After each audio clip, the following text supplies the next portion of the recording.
अपने बेबाक और निष्पक्ष बयानों की वजह से जाने जाने वाले पूर्व प्रधान न्यायाधीश यानी पूर्व सीजेआई एनवी रमना का एक और बयान सामने आया है, जिसमें उन्होंने अदालतों को सीधे तौर पर आईना दिखा दिया है।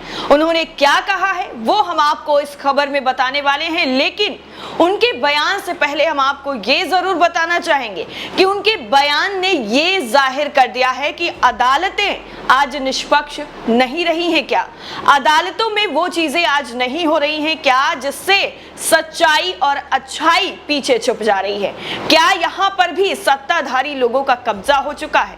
कई ऐसी चीजें जो है वो उनके बयान से झलक रही हैं। दरअसल भारत के पूर्व प्रधान न्यायाधीश यानी सीजेआई एनवी रमना ने बीते रविवार को एक बयान दिया है, जिसके बाद सियासी गलियारों में खलबली सी मच गई है। अदालतों को निष्पक्ष होना चाहिए और उसके फैसलों से लोकतंत्र में सुधार होना चाहिए, ऐसा पूर्व सीजेआई एनवी रमना ने कहा है। लेकिन कुछ स्थितियों में अदालतों से विपक्ष की भूमिका निभाने या उसकी जगह लेने की अपेक्षा की जाती है। यानी सीजेआई ने साफ अपने शब्दों में यह कह दिया कि अदालतों को कभी कभी विपक्ष की भूमिका में भी आ जाना चाहिए, क्योंकि जब विपक्ष की कोई सुनने वाला नहीं होता है तब वो आकर सुप्रीम कोर्ट से न्याय की गुहार लगाते हैं। तो ऐसे में सुप्रीम अदालत को भी विपक्ष की जगह पर आने के लिए बाध्य होना चाहिए, क्योंकि अगर सत्ताधारी पार्टी के हिसाब से सारी चीजें होती रहेंगी तो लोकतंत्र का आखिर मतलब क्या है। सीधी सी बात है, और ये हम सभी जानते हैं कि भारत देश सबसे बड़ा लोकतांत्रिक देश है और यहाँ पर सिर्फ लोकतंत्र चलता है। लेकिन पिछले कई महीनों से ऐसे सवाल उठ रहे थे, ऐसे जो है निशाने पर लिया जा रहा था सत्ताधारी पार्टी को, जिसके बाद ये कहा जा रहा था कि अदालतों के अंदर भी सत्ताधारी पार्टियों की जो छवि है उसको देखते हुए चीजें की जाती हैं। लेकिन अब सीजेआई यानी पूर्व सीजेआई का जो बयान आया है उससे ये कई चीजें जो है वो साफ जरूर हो जाती हैं। दरअसल कैपिटल फाउंडेशन सोसाइटी से जस्टिस वीआर कृष्ण अय्यर पुरस्कार प्राप्त करने के बाद अपने संबोधन में जस्टिस रमना ने कहा कि 1960 और 1970 के दशक में आधुनिक भारतीय इतिहास में सबसे चुनौतीपूर्ण कालखंड थे। उन्होंने यह भी कहा कि इस काल ने संसद और न्यायपालिका के बीच संघर्ष देखा। संसद ने अपना वर्चस्व बनाए रखने के लिए कोशिश की, जबकि सुप्रीम कोर्ट का प्रयास संवैधानिक सर्वोच्चता बरकरार रखने के लिए था। पूर्व सीजेआई ने कहा कि अदालतों ने यह सुनिश्चित करने में महत्वपूर्ण भूमिका निभाई है कि संवैधानिक अधिकारों ने अपना अर्थ नहीं खोया है। उन्होंने कहा कि अदालतों ने इस विचार को सुदृढ़ किया है कि न्याय समुदाय के कल्याण के साथ व्यक्तिगत जरूरतों को संतुलित करने की मांग भी करता है, जिसके परिणाम स्वरूप देश लिखित संविधान द्वारा शासित सबसे बड़े लोकतंत्र के रूप में आज फल फूल रहा है। आंध्र प्रदेश के कृष्णा जिले के पोन्नावरम गांव में किसान परिवार से ताल्लुक रखने वाले जस्टिस रमना 27 अगस्त को 48वें सीजेआई के पद से सेवानिवृत्त हुए थे, यानी रिटायर्ड हुए थे। समाचार एजेंसी पीटीआई के मुताबिक आयोजन में वार्षिक व्याख्यान देते हुए पूर्व सीजेआई रमना ने कहा था कि अदालतों को निष्पक्ष संस्थाएं होना चाहिए। लोकतंत्र की प्रगति में आदर्श रूप से लोगों का फैसला ही सुधार का एकमात्र तरीका है, लेकिन कुछ स्थितियों में ये उम्मीद की जाती है कि अदालतें विपक्ष की भूमिका निभाएंगी या फिर उसका स्थान लेंगी। ये स्वीकारते हुए कि दशकों से सुप्रीम कोर्ट की ओर से कई तरह के विचार सामने आए हैं। पूर्व सीजेआई ने जोर देकर कहा कि एक संस्थान का एक ही स्वर में बोलना एक स्वतंत्र लोकतंत्र की निशानी नहीं है और न्यायिक संस्थाओं और लोकतंत्र के लिए भी विभिन्न विचारों का होना जरूरी है। सुप्रीम कोर्ट के पूर्व न्यायाधीश ए.के. पटनायक की अध्यक्षता में आयोजित समारोह में ओडिशा के मुख्यमंत्री नवीन पटनायक सहित कई गणमान्य व्यक्तियों ने भाग लिया था, जिसमें लाइफ टाइम अचीवमेंट अवार्ड से सम्मानित भी किया गया।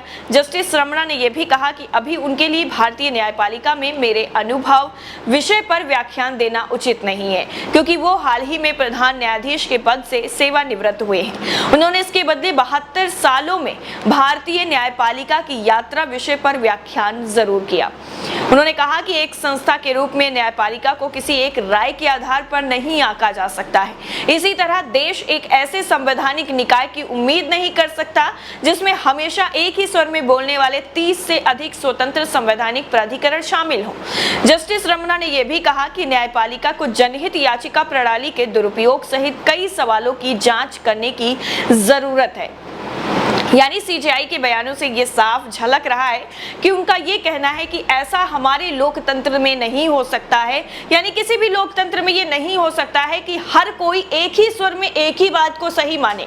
जब तक वो चीज का कोई विरोध नहीं करेगा तब तक लोकतंत्र का कोई मतलब नहीं है। और अगर सभी एक स्वर में बोलने लग जाएंगे और सभी उस चीज की तारीफ करने लग जाएंगे तो फिर लोकतंत्र का मतलब क्या है? इससे अच्छा है लोकतंत्र को खत्म कर दिया जाए। इस तरीके से सीजेआई का जो बयान था वो मतलब ये दिखाना चाह रहे थे कि अगर सत्ताधारी पार्टी ये चाहती है कि सब लोग उसकी तारीफ में लग जाएं, सब उसके गुणगान करें और जैसा वो चाहते हैं वैसा ही हो, तो ऐसा जरूरी नहीं है। इसके लिए कभी कभी सुप्रीम कोर्ट को विपक्ष की जो है भूमिका निभानी पड़ेगी और विपक्ष की जगह भी कभी कभी आना पड़ेगा, तब जाकर लोकतंत्र बच पाएगा। उन्होंने न्यायपालिका में बढ़ते मुकदमों सहित विभिन्न उभरती चुनौतियों का सामना करने के लिए तैयार करने की आवश्यकता भी जताई है। इसके साथ ही भविष्य की जरूरतों का सामना करने में सक्षम होने के लिए मौजूदा अपर्याप्तताओं को लेकर बात करने पर जोर देते हुए उन्होंने कहा, हालांकि 21वीं सदी की उपलब्धियों की सराहना करने की जरूरत है, लेकिन ये भी जरूर स्वीकारना चाहिए कि जो मुद्दे 70 सालों पहले हमें प्रभावित कर रहे थे वो अभी भी एक वास्तविकता है। उन्होंने कहा, एक राष्ट्र के रूप में हम इस तथ्य से इनकार नहीं कर सकते हैं कि करोड़ों भारतीयों के लिए भूख, गरीबी, अशिक्षा और सामाजिक असमानता अभी भी एक वास्तविकता है। पूर्व सीजेआई आगे कहते हैं कि आज का भारत दोहरी वास्तविकताओं को दिखाता है। एक तरफ ऊंची इमारतें हैं जबकि दूसरी तरफ लोग अभी भी झुग्गियों में रहते हैं जहां बच्चे भूखे सोते हैं। जब हम अंतरिक्ष, चांद और मंगल पर जाने का लक्ष्य बना रहे हैं तब हमें ये नहीं भूलना चाहिए कि हमारे छोटे छोटे सितारे यानी बच्चे गलियों, झुग्गियों, बस्तियों और गांवों में संघर्ष कर रहे हैं। यानी उन्होंने साफ तौर पर किसी का नाम नहीं लिया लेकिन इनडायरेक्टली सीधा सीधा आईना दिखा दिया और ये बता दिया कि सिर्फ और सिर्फ तरक्की करने से भारत आगे नहीं बढ़ेगा। उन लोगों की तरक्की करने से भारत आगे बढ़ेगा जो आज भी मामूली और मौलिक सुविधाओं से वंचित हैं। आज भी वहां तक सरकार की सेवाएं, सरकार की सुविधाएं, सरकार की योजनाएं नहीं पहुंच रही हैं। उन लोगों के बीच में जाकर उनको वो चीजें देने की जरूरत है और हमारा जो कल का भविष्य है वो शायद वहीं पर हो और उन लोगों को पूरी तरह से उन सभी सुविधाओं का हक होना चाहिए, उनको देनी चाहिए जिसके वो पूरी तरह हकदार है। हमारे यहाँ दोहरे तरीके का जो रवैया है वो अख्तियार किया जाता है और दोहरे तरीके के लोग वो हैं, एक तो बड़ी बड़ी बिल्डिंगों में रहते हैं, फ्लैट्स में रहते हैं और दूसरी तरफ वो लोग हैं जो सिर्फ एक वक्त का खाना खाने के लिए पूरा दिन संघर्ष करते हैं और कभी कभी उन्हें वो एक वक्त का खाना भी नसीब नहीं होता है। तो हमें उन लोगों के बारे में भी सोचना पड़ेगा जो लोग आज झुग्गियों में रह रहे हैं, जो आज फुटपाथ पर रहने को मजबूर हैं। उन लोगों के बारे में सोचना पड़ेगा, तभी जाकर हमारा भारत एक श्रेष्ठ भारत बनेगा और आगे चलकर भविष्य और ज्यादा सुधरेगा। पूर्व सीजेआई की गई इस टिप्पणी पर, इस तरह के बयान पर आपकी राय क्या है कमेंट सेक्शन में जरूर बताइएगा और आप उनके इस बयान से कितना सहमत हैं ये भी बताइएगा। मिलते हैं अगली वीडियो में। जय हिंद।